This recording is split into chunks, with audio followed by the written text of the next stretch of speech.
I wouldn't want to be a bank teller with a gun up my nose, whether it be a crook or a crime commission operative doing an armed robbery. So you wonder whether, over a period of time, you give someone power and more power and more power, and because there are no checks and balances, if you do the wrong thing or make a mistake and you get away with it, you just keep doing it. Crime in the 21st century does require extraordinary policing powers for the worst criminals. But there really does need to be proper checks and balances to ensure that people who have these extraordinary powers don't abuse them. Operation Mocha was personally authorised by the Crime Commissioner Philip Bradley, who signed off that he was satisfied it wasn't likely to seriously endanger the health or safety of any person.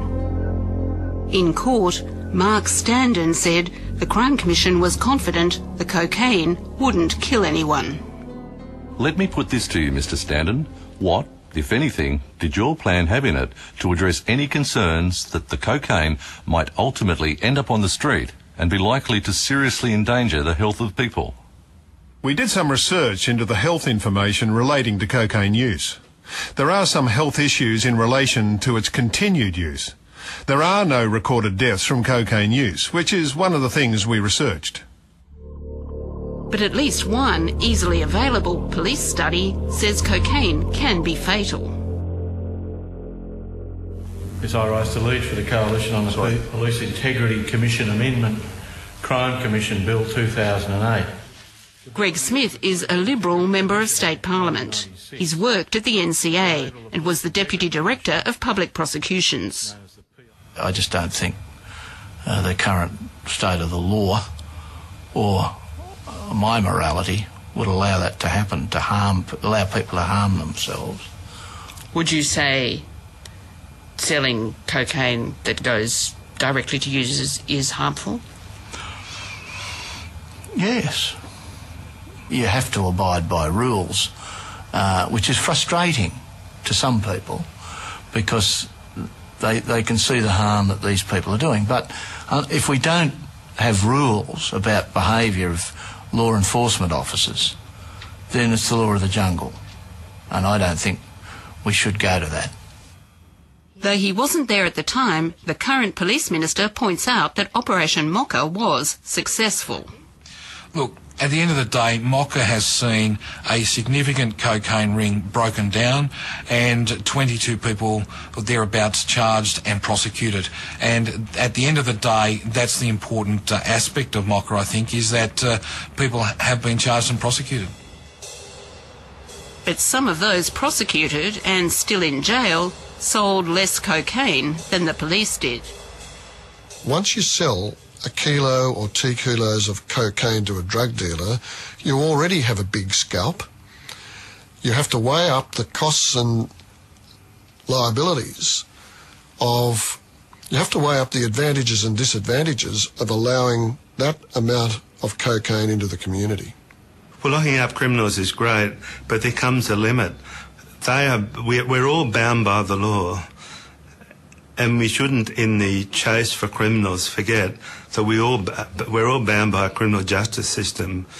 And if we say that one part of the law enforcement can disregard the law, then it does come at some peril to the rest of the community. The problem is that if Operation Mocha hadn't been contested in court, it might never have been known that the cocaine ended up in the community. Mark Standen's Joint Task Force brief, written just beforehand, didn't mention that the cocaine wouldn't be recovered. And the Crime Commissioner Philip Bradley, who reported to the Ombudsman, didn't mention it either. But Operation Mocha was approved at a high level, not only by the Crime Commissioner Philip Bradley, but also by the then Police Commissioner Ken Moroney and the current Police Commissioner Andrew Scipione. Peter Robinson would like to see them explain their reasons. They should be asked, well, What were you told about this operation? Did you have any concerns? Why did you enter into an agreement to facilitate the supply of cocaine to the streets? They may have legitimate answers, they may not. It may be an exercise in judgment that was either good or bad. According to Mark Standen, the New South Wales Police Minister, then Carl Scully, was also informed. So you're saying that that concept, that is the distribution of the cocaine, was expressly mentioned in meetings with the Commissioner? Definitely. And with other people? Definitely. Including that conference you mentioned with other police forces and organisations? Yes, and to the Police Minister the following day. To the Police Minister? Correct. What? Expressly mentioned that the cocaine would be released on the streets? By the Commissioner. I wasn't there, but that's what he's told me. At that point, the surprised magistrate interrupted. Sorry, the Commissioner? You're losing me now. The Commissioner told the Minister for Police? Yes. That the cocaine would be released onto the street? Well, that's my understanding, Your Honour. He spoke to the Police Minister, who was at our building on the 3rd of February. But not one of the 4 officials who knew that the Crime Commission planned to sell cocaine into the community would comment on this program. A Crime Commission minute of the meeting approving the operation could explain why. It noted the risk of negative publicity and even suggested the news headline: Police complicit in 7 kilos of cocaine reaching the street. It was known at the time that the Federal Police disapproved of Operation Mocha. The Federal Police Commissioner, Mick Kelty, who was on the Crime Commission Management Committee, had stopped going to the committee meetings because he said the Commission didn't give him enough information. I mean, what is that telling us about the management process and how effective it is? It raises a big question mark. It raises a question over how does the management committee function?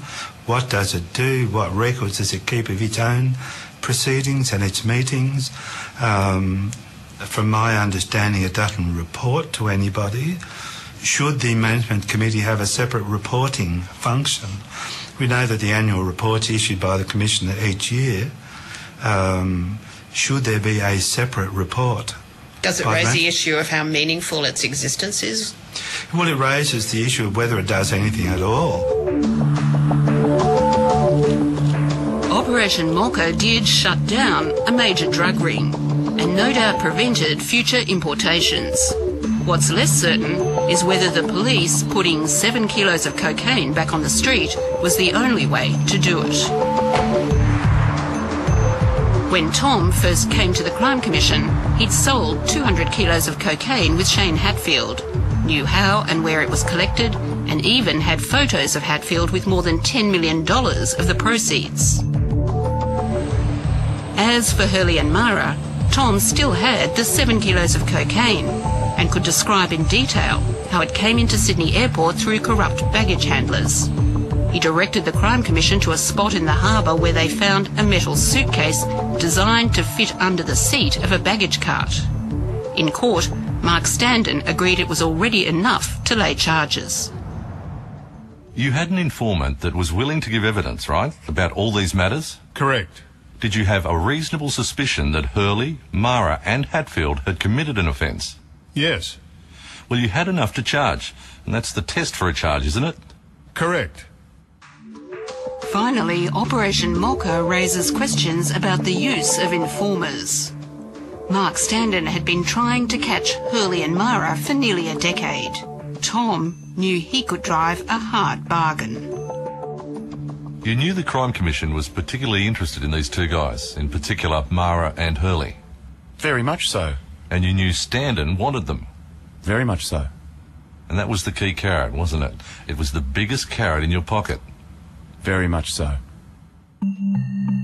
Though Tom was a major drug dealer himself, he ended up with money, protection and a very broad indemnity for a string of offences including firearms, bribing police and kidnapping.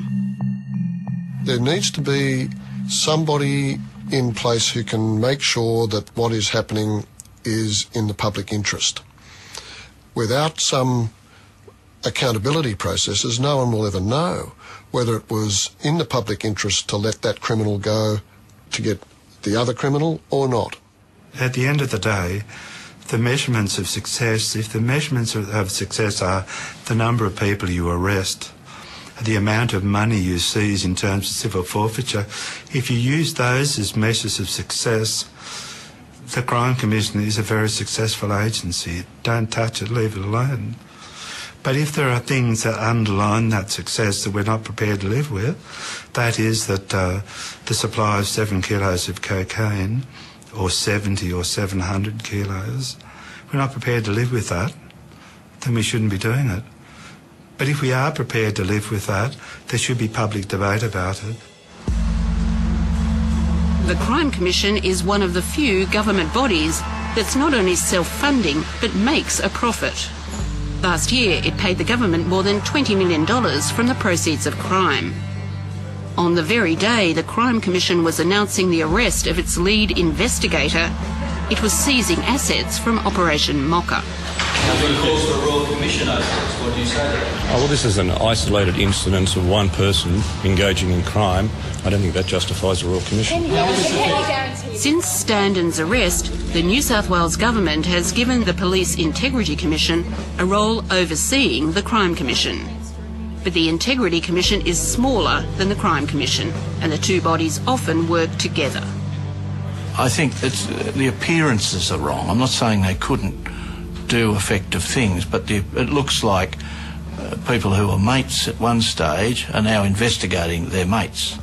But if you have a Royal Commission with some judge or former judge or senior counsel who doesn't know these people or hasn't really had a reason to be friendly with them, and that person has counsel and lawyers and accountants and investigators who are not connected with the people being investigated, I think it works a lot better. The Crime Commission should be regarded no differently in terms of review mechanisms as the general police force. Meaning? Meaning that they clearly should be subject to the checks, the tests, the review processes, modified complaint processes that the police force are subject to. Well, they are, after all, a police force. Can you guarantee it is an isolated incident? At the moment, that's what it appears to be. I think the Crime Commission's been extraordinarily successful. They have achieved many high-profile scalps. They make a big profit for the taxpayer every year. What we can't tell, though, is how much more successful they might have been if every rule had been followed. Thank you.